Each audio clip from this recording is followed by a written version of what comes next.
into the stream itself, and then hopefully that should be it. So, hello everybody. As you can tell, we are hopefully live streaming. I hope we're live streaming. If we're not, I've just pressed the wrong button and things might not be going on.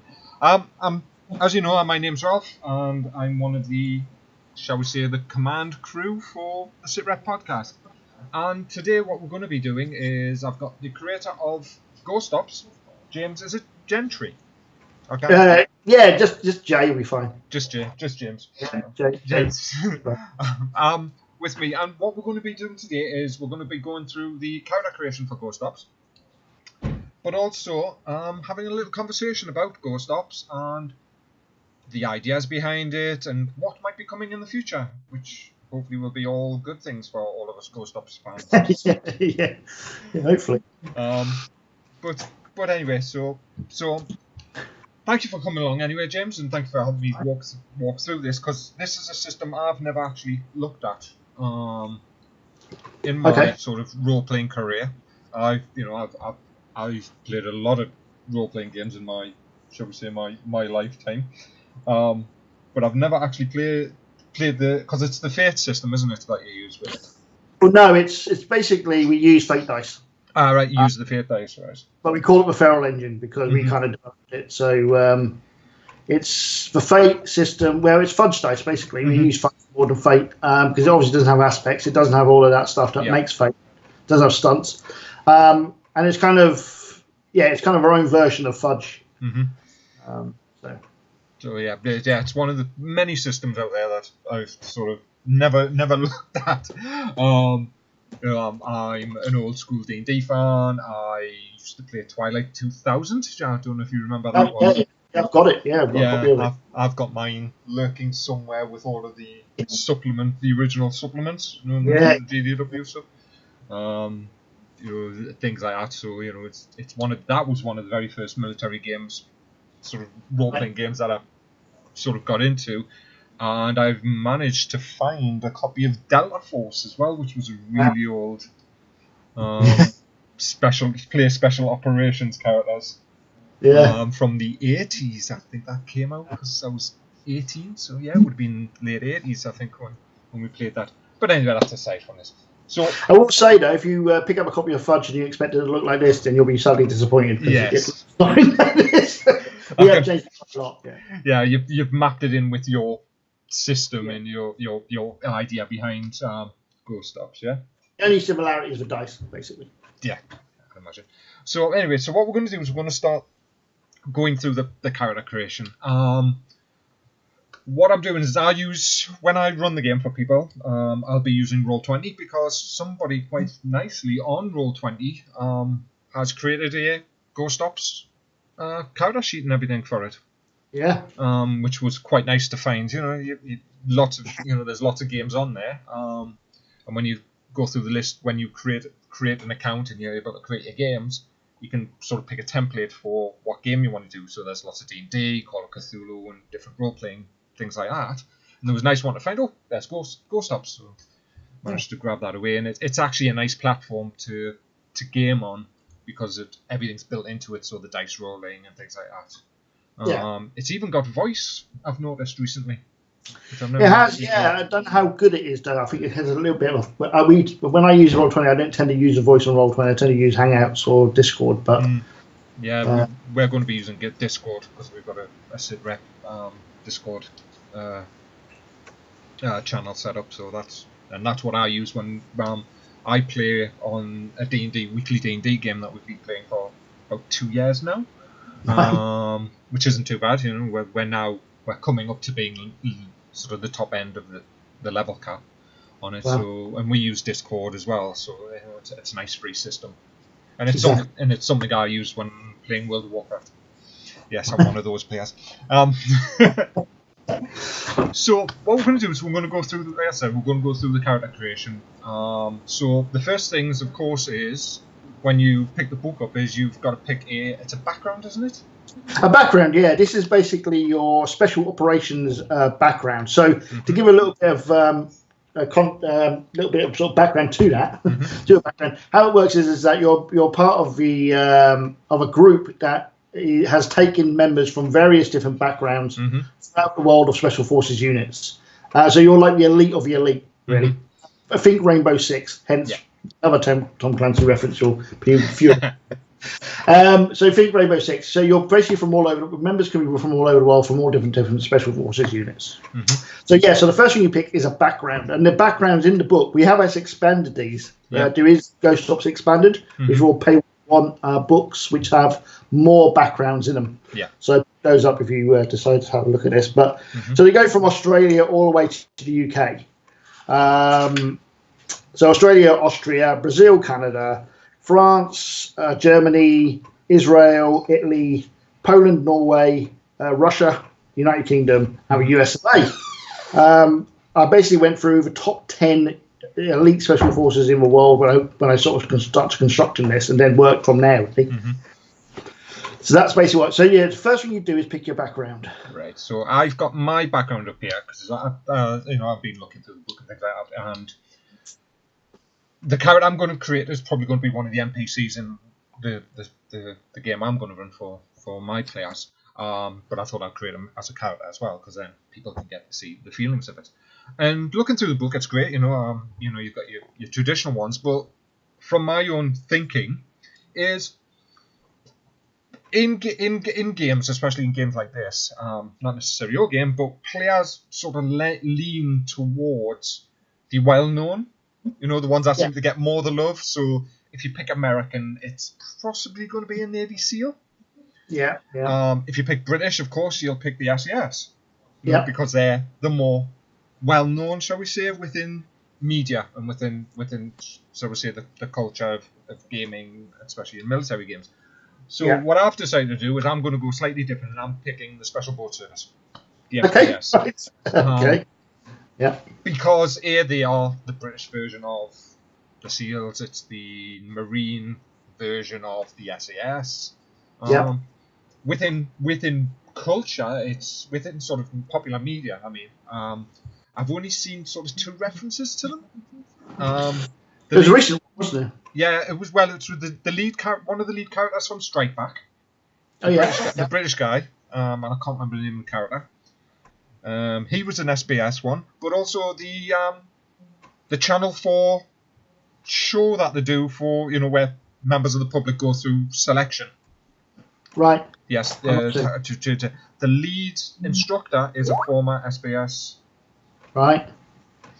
Former SBS operator, Ant Middleton, who's got a book out and things. He's a motivational speaker, and he's done some other stuff as well.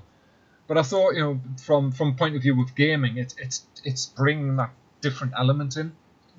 So what I'm going to do is I'm going to write in the background there. I'm just going to put SBS, and that's another thing I've found is, especially with the community we have on Facebook, which is a really active. Really good, is that we get a lot of people from different countries saying, "Why isn't my special forces in there?" So this is where the expanded rules came about, where people would come to us and say, "Look, I think there was somebody from Sweden, and there was somebody else, some more people from Canada and so forth, who wanted more of their special forces units in the game." So basically what I've said to them is, send us over what you need to do, and I'll stick it in the book. So we get a lot of people, a lot of submissions from the community who want to see things, and the rules gets updated, and it's basically a way for us to have the community involved very much in the game, which is always great as well, isn't it? It's getting that community feedback in. So once I've picked which one it is, what's the next process is your starting skills. Right. So your package receive 6 starting skills. You can see them there: awareness, fitness, mobility, technical, unarmed, and weaponry. These all start at 2 on the character sheet. So you'll see them down there on the skills. So they start at 2 each. And this is to show your training. A lot of the skills will cross over from a lot of special forces units because they're generally trained in the same way. Even trained together, they cross-train. So that goes on a lot. Okay, so the next thing after that would be your package. Now, what a package is your specialist training within your field. So there are 5 packages in the game. Each one has a number of abilities linked to it. And when you choose your package, you get 3 of those abilities, and they're all linked to your skills. Okay. So if you can go along to packages. So we'll start at the top. So the first one is assault. The first one is the assault package, yeah. So there you have your list of abilities: airborne, breach, squad combat, first aid, so forth and so on. You can choose 3 of these. If I pick that package, of course. If you choose that package, yeah. And each ability will give a +2 to a skill.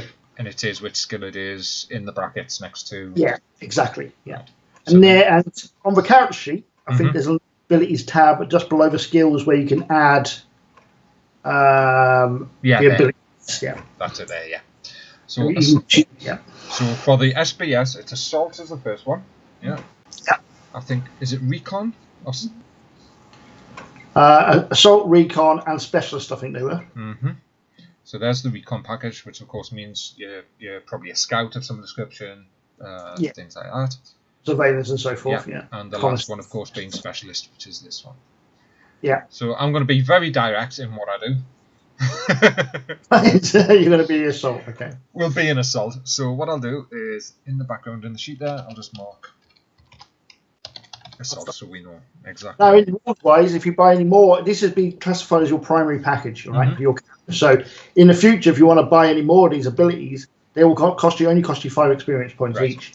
If you buy any from any other package, because you can buy them from other packages, which is classified as a secondary package, they cost 10 experience points. So you don't have to stick to this package. You can actually go into the other packages as well and diversify if you like. Right. So you can specialize from the specialization almost. In a little respect, it's sort of customize what you want to do in the future thing, sort of with experience and things like that. Yeah. No worries. So what we're going to do is, first one I'm going to pick is going to be CQB, so that's +2, another +2 and unarmed, yeah? No, that's not how it works. No? So that stays as a 2. You add to the abilities below. Right, I see. Right in the CQC, you click on the drop-down link next to it, and you'll be able to do it as unarmed. Yeah. Now, how that works is whenever you use that, then add +2. Right, so you don't always happen because you could be using unarmed as to punch someone. You may not be using it to do close quarter combat, so we won't get it constantly. Only when you're actually using that ability that you get the +2. Right, I'm going to pick. Turn the threat back out. I'm going to say threat. What is it? That's threat. Recog, which is on awareness. Yep. And then the last one is airborne. And that's on mobility. So I thought you'd gone for underwater at the bottom, actually. Yeah, there's underwater in the bottom as well, yeah. I'm taking airborne instead. Okay. So you want SAS than SBS then? Well, it's more the fact that it's just slightly different, because I'm guessing these are specializations, but you do still get you still get a base role to do that thing. Oh, of course, yeah. You get your fitness or whatever your skill is. Yeah. Of course you do. Yeah, right. So, okay. So I've picked the package. Right. So you basically choose your packages. Done that. So the next thing you need to do is each package receives a number of pull points. Now your pull points are just under look and under background on the character sheet. It's there, isn't it? This one, starting pull points? Yeah, that's the one, yeah. For your assault, you get a reaction at 2 and a resilience at 2. So that goes 2 and 2. Yeah. Right. So once you've done that, you can then... let me just get to the... I'm actually going through the book myself as well, just for my... You then get to spend your pool. Now, how pools work are they're basically points you can add to your skills, right? If you need to. So, for example, reaction covers things like initiative, speed of action. Damage is how much extra damage you do on melee attacks. So don't work on ranged attacks, only on melee. So it's like a damage bonus, right? Resilience is how much is your toughness in effect. Focus is how much extra focus, I suppose, you're going to put into skills. So if you want to sort of say, well, I need to get this done. I need to fix this car engine before them bad guys turn up. I'll put some focus points in it. They just increase your skill. when they run out, they don't refresh until the next session. Right. So it's like it's a pool of, I need to do something that requires my reaction, so I'm going to use my 2 pool points into that. Yeah. Then from that reaction pool, they've gone. So if I'm going to do resilience, say for example, I'm guessing resilience could be used for damage resistance as well? Yeah, damage resistance, yeah. Is it on both types of damage, so on ranged and melee, or is it just on melee? Any damage. Yep, any damage. So you see you've been shot really badly, but you're going to use 2 resilience points to help reduce that amount. Exactly. Of damage, yeah. And when that pool's gone, it doesn't refresh until the next gaming session. Exactly. So you now get 15 points to spend on those pools. Right. You can do this any way you want. You can put all 15 into one pool, but you have to at least have 1 in each pool. Right. So what we'll do is we'll put 1 in each pool first. So that goes to 3. Apart from the ones, obviously, you've already got points in. Yeah. So I've used 4 points there, so that gives me another 11 left. Yep. Yeah. You can use it the way you want. So if I do 3, 6, 9, 12, no. So if we do, actually, if we put 3 into that, 2 into that, 3 into that, and then 3 into that. There we go. Okay, right. So now you've done that, what you need to do now is spend the 15 points on your skills. This is where you increase your skills up. So you can increase your skills to a maximum of 4 as a starting character, and you can spend 15 points on any skills you want. And that's any of them within that pool of the skill list that's there, yeah? Yep, the skill list is there. You don't have to stick to the ones you get for your background. You can do any skills you want. 1, 2, 3, of course. Got 2, really, you know. 3 in each. We'll do 2 into that, so that's 8, 9, 10, 11, 12, 13, 14, 15. There we go. Okay, brilliant. Right, so next thing you need to do, you need to do your, boost. So look below the locations. Yeah. You see the boost. Everybody starts with 3 boost points. Now these are kind of like luck points. Right. So you can use a boost point to re-roll a fail, or use a boost point to change the situation. Right. Boost is kind of like a luck point or a fate point. Yeah. And you get 3 of these. Once they're gone, they don't refresh again to the next session. So the same as the pools. It's just basically, yeah. But these are they've got more power, really. Right. So this is the boost. So is the boost, it lets them change a dice roll, or say for example I describe a situation that doesn't necessarily describe a dice roll but would have consequences. Could they use a boost to change that situation how they want it, or is it maybe based on Yeah, so for example, let's say you're running down a corridor and you're being chased by a bunch of terrorists. Yeah. And you're at the end of a corridor, there's a door. You can use a boost to guarantee that door will be unlocked. Right. So it's like an automatic success, say on a dice roll to open the door. You know, things like that. So it's almost like allowing the player to have a story point that they can then use, the 3 of them, to change the story a minor way for, say, the overall story, but for that key situation, make it more advantageous for them, shall we say. Yeah, that's one of the things they can use, definitely. The other thing is that when you use a boost point, the handler or the GM receives a bust point. Right. A bust point allows them to influence an NPC. Right. So they can use that against players. Yeah, so it's similar to the way Fantasy Flight, if I remember, from the new Star Wars game. The GM gets dark side points. Yeah, kind of similar to I think, if I remember correctly, I've not used the new Star Wars one, because I've ran a Star Wars game recently, but I've used the old West End Games D6 system, because I quite like that one. But, that's what I thought. Yeah. But if I remember correctly, the Games Master gets a dark side point, but if he spends that, it then goes into like a force point pool for the players Right. to use, against it and vice versa. So it Yeah. sort of trades off. Yeah, it's kind of similar to that, except they don't get the force point. Yeah, they don't get the points back, of course. No. But I'm guessing that's the same for the negative points from the GM. Once they're used, they're gone. Yeah, of course. Yeah, totally. Yeah. Right. No worries. Yep. Okay. Right. So I've done them. Right. So the next thing would be to collect your gear up. Mm-hmm. So you basically have your starting weapons, which is on your background. Yeah, it's the different weapons. So if I go up to the background, I'm gonna go through them quickly. I won't write them in because then so the player gets to choose 3 of those. Yeah. On that list, yeah. And if you look on the character sheet, below the boost, there's a weapon where you can add weapons. Yeah. So you just click on the add button, and it will allow you to add buttons. Mm-hmm.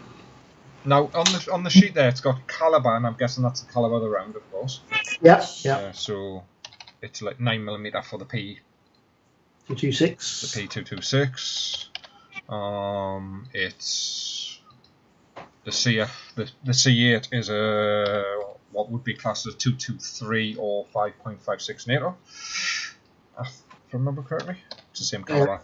I think so. Yeah. Let me look.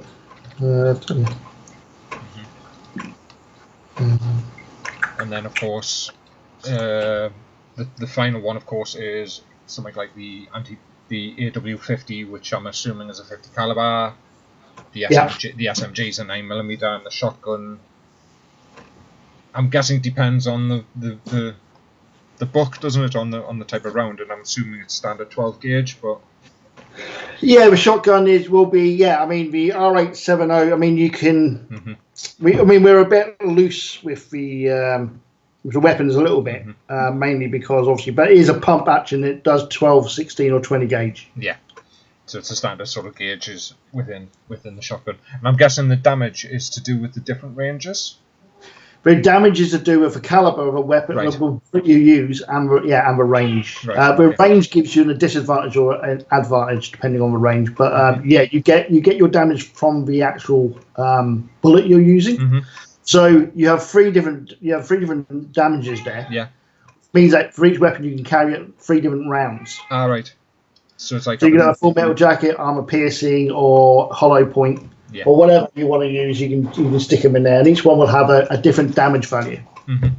And that corresponds to the type of bullet, of course, that, as you said. So, right, that's no worries, so that's fine. I'll do that one. I won't need to do it with this one, because, like I said, this is going to be an NPC, but it just allows people to see of course. So where it is. So once you've added your weapon, is there any other... Yeah, do you also get your armor, obviously? Right, yeah. Your body armor, depending on what sort of armor you want. There's various types. Mm-hmm. Armor works in various ways. So you get your standard body armor, which will be things like Kevlar, or a improved outer tactical vest, plate carrier, the improved modular tactical vest. And then you can also, with the tactical vests, you can add your plates. With ESAPI, XAPI, and the ESBI plates, depending on what you want to use. So this is where your armor's quite complicated, actually. Unless you're wearing light body armor, which is basically Kevlar vests. So an IOTV, which is the kind of a heavy body armor that you see military troops walking around with in sort of like when they're doing patrols in Iraq and so forth. Is the heaviest armor you can carry. You can also then choose boot armor, you can your leg armor, arm armor, helmets, and so forth. So all of that comes, and then you choose your plates and so forth, and you build it up as you go. And that's pretty much how that works, really. And it's up to you what you want to choose, but that goes into your armor and penetration level. So in armor, you write down what sort of armor you want to have. In AP, it tells you write down what the actual armor value is, the armor and protection is for that weapon, so armor. The numbers next to the locations indicates the difficulty to hit that location on a dice roll. And is that 4 and more? So say for example you want to shoot somebody in the head, it's 4 or more, is it? Yeah. So you have to beat that number. Yeah. Yeah. Is it equal to and beat, or is it just a straight beat? Equal to and beat. Right. Obviously, there could be other modifiers if they're moving or they're running, or obviously a helmet obviously helps. Cover would obviously change that as well. So that's a starting difficulty is ahead of is 4. That's yeah. So and then, like I said, it depends upon the weight. Is there a penalty for the players if they're wearing say the heaviest armor? There is, mobility and things like that. And you get disadvantages, things like stealth and so forth. So you get how it works in this. Modifiers are basically disadvantages and advantages. That's how it works. There's no numbers to remember. Yeah. So if you get a disadvantage to something, that basically means that the difficulty gets 1 point higher. Right. If you've got an advantage, it's 1 point lower. So, for example, if you want to shoot somebody in the head, right, and you're using a high-powered sniper rifle with an extremely good scope on it, that scope will give you advantage, which means that instead of having to roll a 4 or above, you have to roll 3 or above. Yeah. Or if it's nighttime, you've not got a scope, and they're a way away, you could actually have to roll a 6 or more because you've got disadvantage. And everything that gives you a disadvantage adds a points to it, and vice versa. So the night analogy or the night example there would be, say for example, I haven't got a night vision scope and the guy's in like shadow from a building or whatever, and they're trying to take him out quietly, say with a pistol, you would have to get a 6.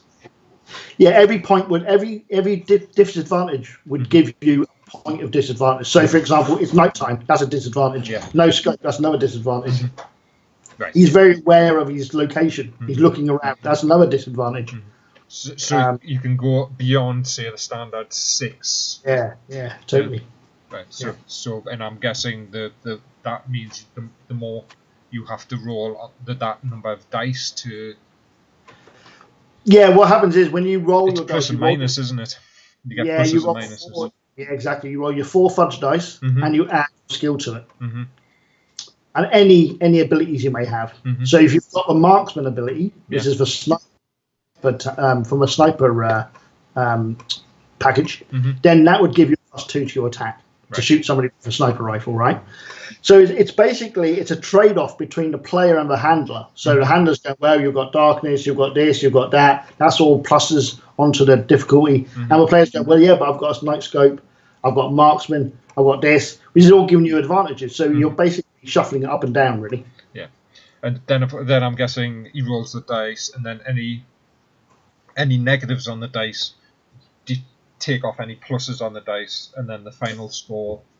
Yeah, I mean, if you actually roll it, you can actually illustrate this by rolling a dice. Yeah, one second, I need to bring the sheet up again. So if I do say that, and then modifier, so if I say 2, yeah.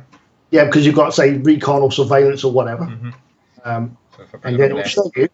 There you go. You rolled 2 successes. That's your success rate is 2. Yeah. So, now, as long as you needed 2 or above, I mean, average, the general to hit a target is a 2. Yeah. So that would be a hit if it was shooting. Yeah. Yep. That's as simple as it is. That's how it is. Yeah. Cool. Bring the sheet back up. There we go. So that's the armor and everything on the sheet. So that's pretty much how they're done. Right. I'm looking on here and I've got the things about talents. Oh right, yeah. Every person can choose a talent. Right. Sorry, I forgot that bit. It's all right. It happens. So each person, each character chooses one talent. What a talent does is each talent is unique and it gives you an advantage, basically. So the talents cover things like bushcraft, which means you're. It's all right. I know which one I'm going for, so you know. Yeah. There's canine handler, so you can actually have a canine dog. Exactly. Yeah, and you can actually have a stats for that and everything. Yeah, I had a look thing on, but it's one of the ones I like. I really do like the furry hand grenade, as they're called. As they are nicknamed by I think the SES nicknamed them, called the furry hand grenades.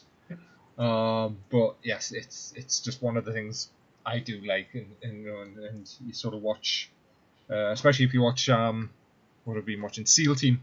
the TV series, and they've got one on that, and they were talking. I've watched some documentaries about making the show, and it is a proper it is a working acting dog, but they've trained it in such a way that it's trained exactly like a special operations animal is. And they say if the dog's barking, if the dog's quiet, then that's where the bomb is. Right. Well, it's kind of interesting because I looked into it when I was doing this, and for Special Forces dogs are amazing because how it works is that, and we actually have this in the game, you can buy equipment for the dogs. So the dog will have a radio which we link to his handler, who then, for a series of taps and whistles into the actual walkie-talkie, will control the dog however far away it is. Yeah, it's so he can actually direct the dog, and the dog will work in stealth. It'll work in all these different environments. They'll parachute from planes. A dog in a Special Forces unit is considered a member of that Special Forces unit and not left behind. No, they're definitely not left behind. They will be rescued. And I think there was recently actually shown a Special Forces dog was captured by the Taliban, I believe. Yeah, they've got bounties on their heads. Yeah, they went back and got them back, and they see it as a member of a team, which is awesome, which is great, and I loved that, and this is why I kind of added it into the game, really. Yeah, it's one of the things that you see about the Dickey medal, I think it is as well, which some of the animals in the British forces have got, which is their version of the Victoria Cross, and it's just a nice so it's a nice way of including something that you don't often see in games generally, with having that companion. It's done some in some PC gaming and some different other types of gaming, but you don't often see it really in role-playing games as something being into it. Often you'll have a pet and it'll be like it will attack that person. They don't seem to be having, shall we say, a personality where you can bring it in as a fully fledged character and have it have it there with you, which is a great thing to do. And of course, there's lots of other ones within those talents as well, isn't there? There's we've added some more as well into the expansion, so it's worth checking those as well. But you've got contacts, you've got a cartographer, you've got airborne, you've got the actual aerial assault, the forward command, so you can actually use that to forward air control, you to call in airstrikes and so forth. Lip reader, obviously, Literally, it's a standard one as well. Then I've got the expansion there. It's just I brought up the basic sort of the book there for people to so we could just go through that. And then of course there's the other stats which we sort of covered, the advantages and the boosts. So it's a brief explanation of the boosts, and then of course the busts, which I will get when I'm being evil to the players. Not that I'll be evil to the players. As I say it to, I said this with my Star Wars group, the D&D group that I play with. Our GM went off to do some stuff, so I ran some Star Wars, and I said to them, and I'll say this to the guys with this, is I'm not very heavy on rules, so per se. I find when I'm doing games, is I use the rules as like a framework. Right. Yeah. I'm more interested in story. I'm more interested in story. So if somebody does something really cool, that I think, that's a great piece of role playing, or that's a great thing, yeah. And the rules, shall we say, aren't built for that. I'll sort of fudge it some way, so the rules will allow them to have that moment, because it's all about, from my own experience, it's all about the players and their enjoyment, and they're getting something out of the story more than me putting obstacles in their way, which you do, but putting obstacles and putting barriers in front of them that is causing them, to have I'm not enjoying this. It's all about the enjoyment at the end of it, which I think all of us role players, that's what it's about, is having that enjoyment of sitting around a table or sitting around something virtually, chatting with people, having a laugh, and telling stories. And that's what the human condition really is us telling stories, isn't it? So. Yeah, and I think if you look in, especially with Ghost Ops, I think the experience points are actually designed like that. So I think you gain experience through obviously achieving objectives and performing extremely well. You also get experience for you working as a unit, which is something that a lot of games don't actually encourage or don't state. in Ghost Ops, you do have to work as a team. You're expected to work as a team. You're not. There's no one person who's got it. Has their own agenda. Yeah. You're all working for the same purpose, and it's not for gold. It's not for whatever. You're actually doing it because you believe in what you're doing, and you're trying to save someone's life, basically, or whatever you're trying to do. But everybody is on the same page. There's not one person who wants to steal the biggest gem, and there's not another person who's trying to build his reputation or anything else. Everybody's working as a unit. Which is kind of a little bit unique in a role-playing game, really.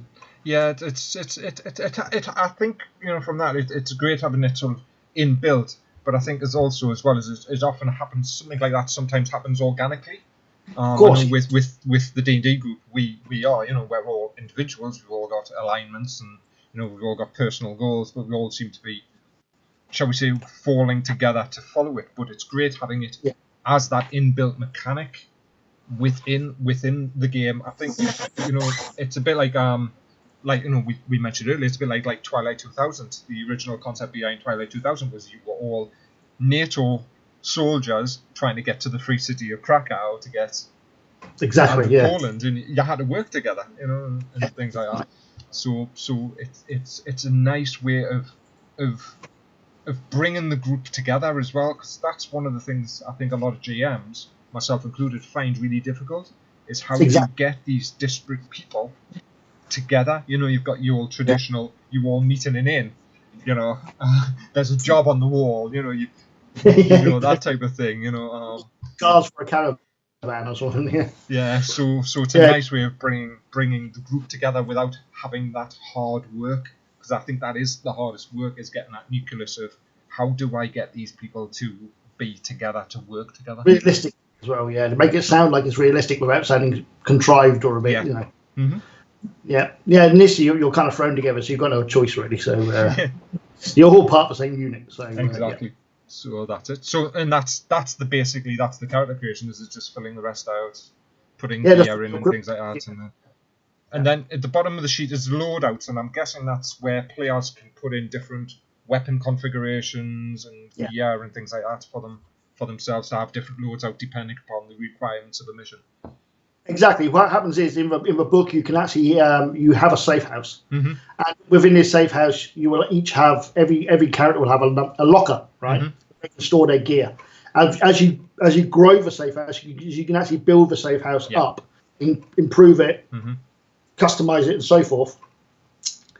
You can actually start building your loadouts out. So every member will have their custom loadouts.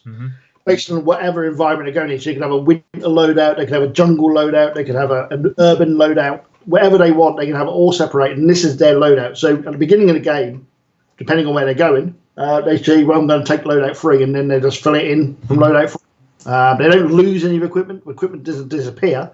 It's all in their locker or whatever at the safe house.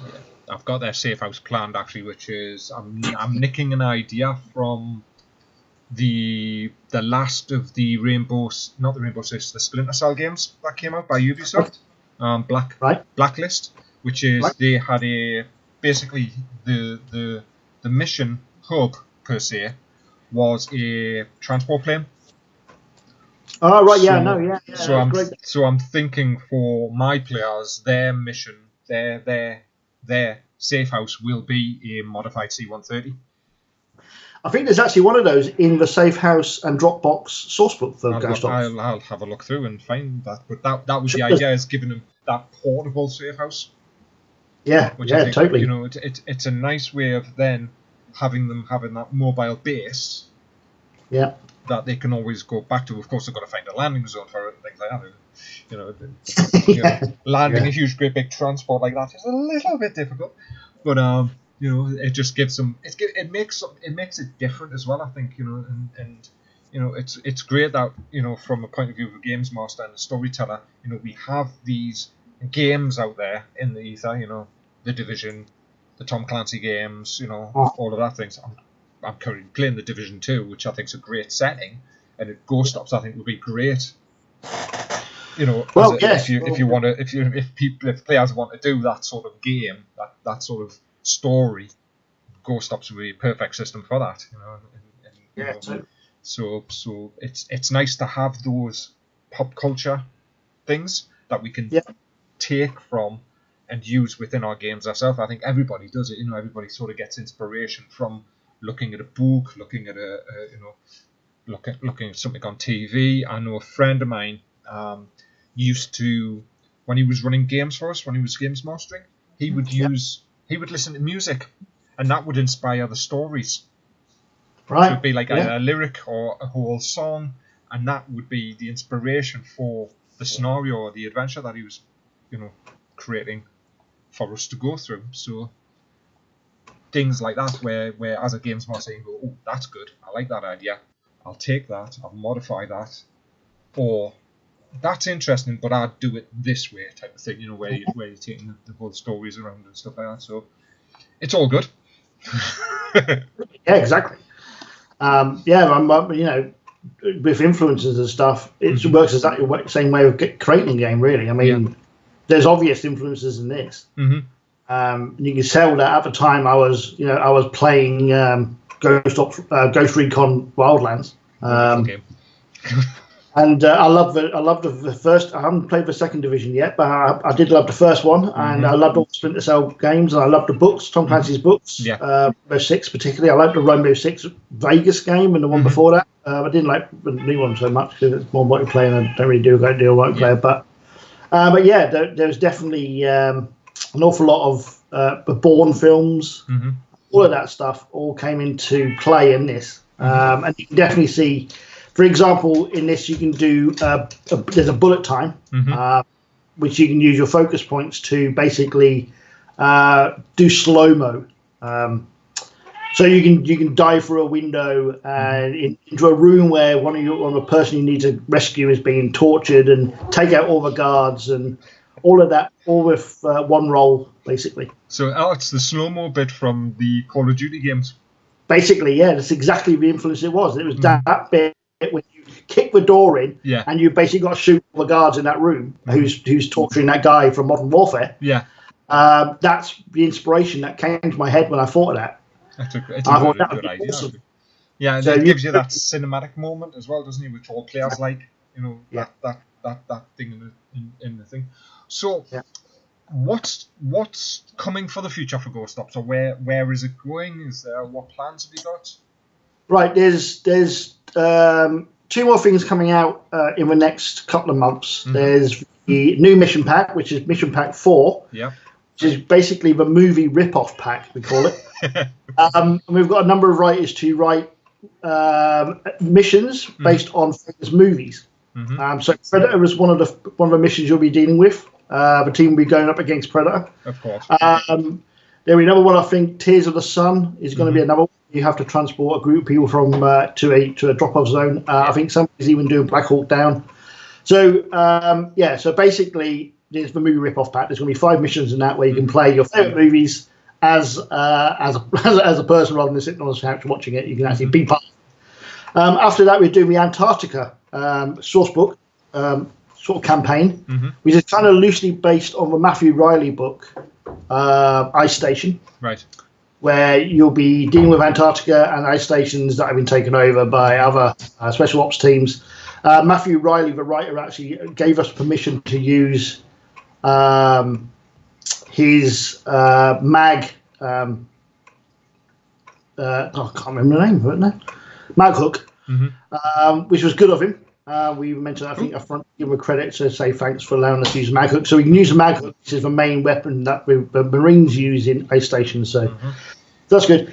And then in the future, we have one of the community people, Tim, a lawyer who's an ex-Marine, is doing a more military, more true-to-life version of Ghost Ops. Excellent. He's using the same rules. He's basically just doing it as a source book. But there'll be different sort of rules available, which will make the game more realistic, less Tom Clancy, more real. Which would be great for. There's an awful lot of players out there who kind of prefer the military side of it rather than sort of Tom Clancy gaming kind of style of it. But most people kind of like the fact that we've got quite a good balance. But if you want to have more of a military feel to it, then that should be coming out at some point in the future. I'm not too sure when. And then at the end of this year, we're looking at doing Ghost Ops Future War. Now, Ghost Ops Future War will be a new version of the game. We'll be using the same skills, same system. We're going to revamp it slightly. Yeah. It's going to be more about everything that's going to be happening in the next 20, 30 years. So there's going to have a lot of exoskeletons, new types of weapons, new types of drones, taking it things like DARPA and military industrial sort of companies that are actually developing new developments and stuff for the future. So we're going to be taking all of that stuff. So you'll be able to ride around in sort of robots and mechs and stuff. And what we're going to be doing for that is settings. And one of the settings is going to be very much a Division setting, where it's after a fall of the United States, and you're basically going to have to deal with the fallout from that. Because that's one of the settings that people particularly ask for. Yeah. Another one is going to be kind of a kind of Red Dawn invasion type of setting, where something even alien. It could be an alien, it could be something else that's invaded. And these settings will be optional. You don't have to use them. You don't want to, but they will be there. So there'll be complete settings that you can play with the game. So that's kind of the future. Cool. Ghost Ops at the moment. So a lot to look forward to, really. It's definitely a lot to look forward to. I mean, one of the other settings, I've just thought of one straight off the top of my head. Well, two actually, especially for Future War, which is the Advanced Warfare Call of Duty, which had Kevin Spacey in it as the villain. So that was all about a PMC, technically controlling. And the other one, of course, is Metal Gear Solid. Yeah. Especially Metal Gear Solid 4, which was that Future War, drones, all of that. Yeah. That type of thing. So, I'm guessing if anybody is interested in those sort of areas, that's what Future War will be. Well, I mean, with Future War as well, we're looking at doing a couple of books which are going to be the Ghost Ops Lone Wolf, and we're going to be doing another Ghost Ops game. Now, Lone Wolf is going to be basically a game developed for one person and a handler. Right. And the handler will be able to run the game and run the NPCs, and the other person just plays as a kind of Splinter Cell type character. Excellent. We'll be able to infiltrate and do the whole Splinter Cell kind of stealth missions. And then we're going to be doing Echelon, which is going to be solo role-playing, which you don't have to have a handler at all. You'll just have a book. It'll be kind of like choose your own adventure. Oh, it's the old Fighting Fantasy. Kind of, yeah, but a bit more advanced. And using the sort of a rule set that's in Ghost Ops, but sort of trimmed down to fit the...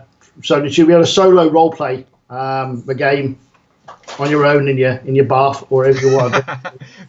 And with some dice, and you'll be able to run your own missions for yourself. The interesting thing there, where you mentioned the Lone Wolf one, which is the hand and the player, that's an interesting way of bringing. Say, for example, you had a group of 5 players and they weren't together yet. Yeah, you could run individual adventures for the 5 players to get them to the point where they are all together. Of course, yeah, totally. So you could do like 1-to-1 sessions and then bring them together as the group. So it's like their session 0 almost. So each player gets a session 0, and then they're together for session 1 as a team type of thing.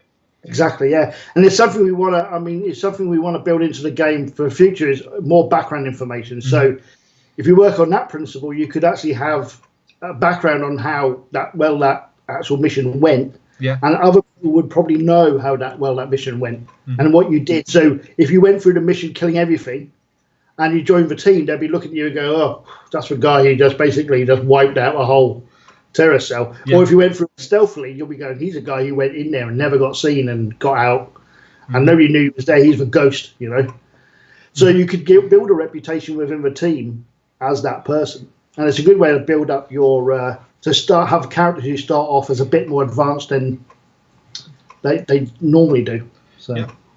That sounds all great there, James. That really does. I mean, I'm when I saw it, because I was one of the people that backed it on Kickstarter when I first saw it come out, and it sort of ticked the box for me of like, it's the type of game like I used to play, so it's a bit like it sort of falls into that nostalgia of Twilight 2000, but also it ticked the box of it's Tom Clancy. It falls within the techno thriller thing, and it's something that that's one of my likes, and picking it up, and it was just reading through it, and just it just seemed to to have that flow of having the ability to. He has a really straightforward, simple character creation system where you can create a character really quickly and very quickly, and then start playing straight away. And I think that's the problem with some of the old role-playing games in the past, especially was you had this really complex character creation system that took you a session to create a character in, and then you would think afterwards. I think with this and a lot of the more recent role-playing game systems, it's getting to a point where the rules are not an afterthought, but they're there just as like I said, like a framework. So here's your character creation, here's the mechanics for doing skills.